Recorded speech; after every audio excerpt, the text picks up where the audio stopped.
Are you testing on people right now? No, we're not testing on people yet, but I think we may be able to implant a Neuralink in less than a year in a person, I think.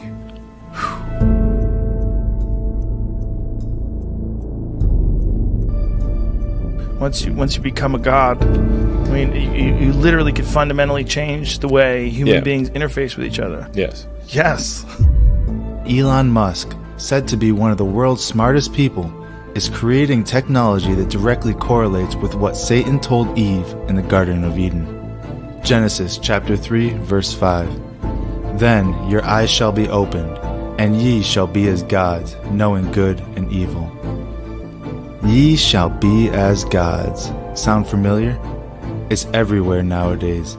From New Age theology, meditation, and astral travel, to technological advances that promise to enhance the human experience to levels straight off the pages of a science fiction novel.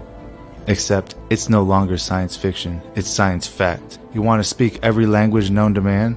Simply download that program. With a situation like this, that you would be able to just, it would be kind of like the Matrix. You want to speak a different language, no problem. You would just download the program. You want to connect your brain to Bluetooth devices? You replace that, say, 1-inch diameter piece of skull with the Neuralink device, and that has a battery and a Bluetooth and an inductive charger. What about uploading your consciousness to the cloud so that when you die, you'll live on through the internet? Almost all the neurons are connected to the sort of AI extension of yourself. It would just be that more of you would be in the cloud, I guess, than in your body. The Bible tells us that in the last days, people will seek death and will not find it. Revelation 9:6. In those days, men will seek death and will not find it. They will desire to die, and death will flee from them. I find it curious that Elon Musk created technology that seemingly eliminates death as a possibility to any person that's connected to it. Think about it. Let's say a person takes this implant, then dies, but their consciousness is uploaded into the cloud. After a period of time, this person realized that it was a mistake and they want to exit the cloud, but they can't. This would be them seeking death and not being able to find it. Exactly what Revelation 9:6 says. Furthermore, there's something interesting about the verse directly before it. The locusts were not given the power to kill them, but only to torment them for 5 months, and their torment was like the stinging of a scorpion. Do you think it's any coincidence that Elon Musk's Neuralink is implanted into the brain via a scorpion-like stinger? It's actually a robot that bears a mighty resemblance to the scorpion stinger, but we'll get to that a little bit later. So what exactly is this Neuralink that Elon Musk created, and how does it work? If someone ultimately does get a Neuralink installed, what will take place? Well, for version 1 of the device, it would be basically implanted in your skull. So you basically take out a chunk of skull, put the Neuralink device in there. You'd insert the electrode threads very carefully into the brain, stitch it up, and you wouldn't even know that somebody has it. To find out the details regarding Neuralink, let's head over to their website and see what it's all about. Alright, so here we are at the Neuralink website, and if you click this link here, it's going to take us to the research papers, so let's check it out. An integrated brain-machine interface platform with thousands of channels, Elon Musk Neuralink. Abstract. Brain-machine interfaces, or BMIs, hold promise for the restoration of sensory and motory function and the treatment of neurological disorders, but clinical BMIs have not yet been widely adopted, in part because modest channel counts have limited their potential. In this white paper, we describe Neuralink's first steps toward a scalable, high-bandwidth BMI system. We have built arrays of small, flexible electrode threads with as many as 3,072 electrodes per array distributed across 96 threads.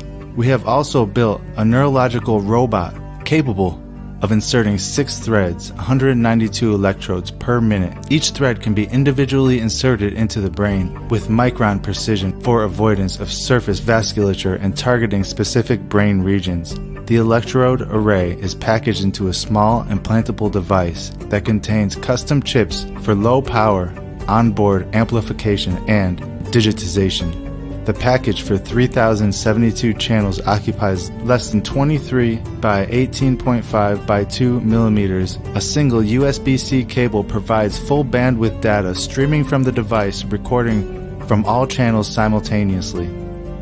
This system has achieved a spiking yield of up to 70% in chronically implanted electrodes. Neuralink's approach to BMI has unprecedented packaging, density, and scalability in clinical relevant packages. So what they're saying here is they created a brain-machine interface that connects directly to the neurons inside of your brain, allowing you to connect a USB-C device to the Neuralink. Let's continue on. Introduction. Brain-machine interfaces, BMIs, have the potential to help people with a wide range of clinical disorders. For example, researchers have demonstrated human neuroprosthetic control of computer cursors, robotic limbs, and speech synthesizers using no more than 256 electrodes. While these successes suggest that high-fidelity information transfer between brains and machines is possible, development of BMI has been critically limited by the inability to record from large numbers of neurons. Non-invasive approaches can record the average of millions of neurons through the skull, but this signal is distorted and non-specific. Invasive electrodes placed on the surface of the cortex can record useful signals, but they are limited in that they average the activity of thousands of neurons and cannot record signals deep in the brain. Most BMIs use invasive techniques because the most precise readout of neural representations requires recording single action potentials from neurons in distributed functionality linked assembles. So in the introduction here, they're saying that this technology has the capability to help people that have brain injuries by using these Neuralink wires and connecting them to parts of the brain that may be injured or damaged for some reason. Let's keep reading. Further on down the page, we read this. Here, we report Neuralink's progress towards a flexible, scalable BMI that increases channel count by an order of magnitude over prior work.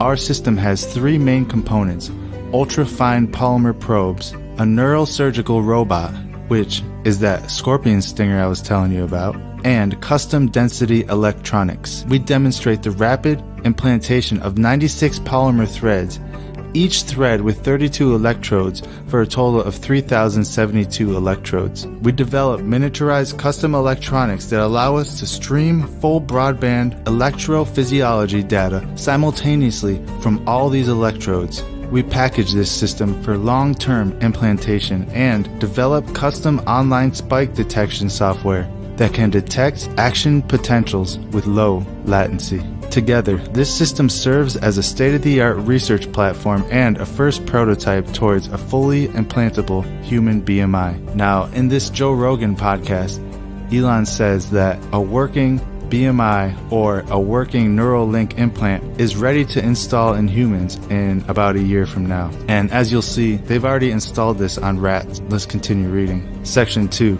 Threads. We have developed a custom process to fabricate minimally displacive neural probes that employ a variety of biocompatible thin film materials. The main substrate and dielectric used in these probes is polyimide, which encapsulates a gold thin film trace. Each thin film array is composed of a thread area that features electrode contacts and traces and a sensor area where the thin film interfaces with custom chips that enable signal amplification and acquisition. So they're basically saying that they've developed these very, very tiny wires that go into your brain and they can put them on specific neurons to control the action of that neuron. Basically, what they do is they cut a square hole out of the skull, and using the scorpion-like stinger, they go into your skull, bypassing any arteries or veins because this scorpion-like stinger is a robot which is specifically programmed to, quote, non-invasively implant these wires. And these wires are attached to a square that's fused to the back of your head where you can plug in a USB cable. He goes on to say, we have designed and manufactured over 20 different thread and electrode types into our arrays. 2 example designs are shown in panels A and B of Figure 1, which is on the screen right now.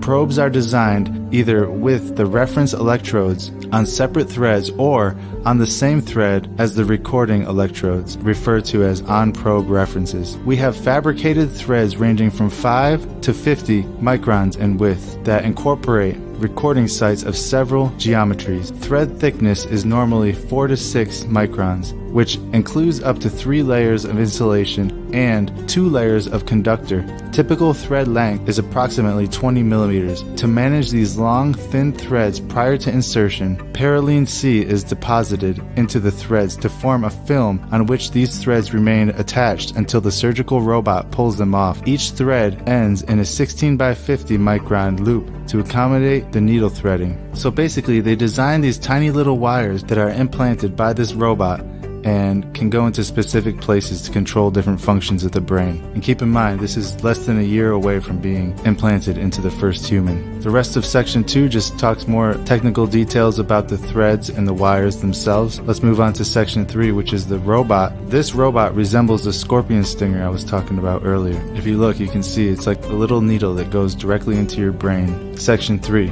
Quote, thin film polymers have previously been used for electrode probes, but their low bending stiffness complicates insertions. Neuralink has developed a robotic insertion approach for inserting flexible probes. This is what you see on the screen here. Compared to the size of a penny, look how tiny it is compared to a penny. It's almost microscopic, and this is what they're going to be putting into people's brains. Continuing on, allowing rapid and reliable insertion of large numbers of polymer probes targeted to avoid vasculature and record from dispersed brain regions. The robot's insertion head is mounted on a 10 micron globally accurate 400mm by 400mm by 150mm travel 3-axis stage and holds a small, quick swappable needle pincher, as you see in the picture here. This is the actual picture of the robot. The needle is milled from a 40 micron diameter tungsten rhenium wire stock electrochemically etched to 40 microns diameter, allowing the inserted length. The tip of the needle is designed to both hook onto insertion loops for transporting and inserting individual threads, and to penetrate the meninges and brain tissues. The needle is driven by a linear motor allowing variable insertion speeds and rapid reaction accelerations. And as you can see here, here's a picture. Here's a picture of this scorpion stinger robot in action, implanting these tiny wires into a brain or a brain-like substance. There's quite a bit more technical information on this robot, but we're going to skip that and we're going to move to the next section. Section 4, electronics. Quote, chronic recording from thousands of electrode sites presents significant electronics and packaging challenges. The density of recording channels necessitates placing the signal amplification and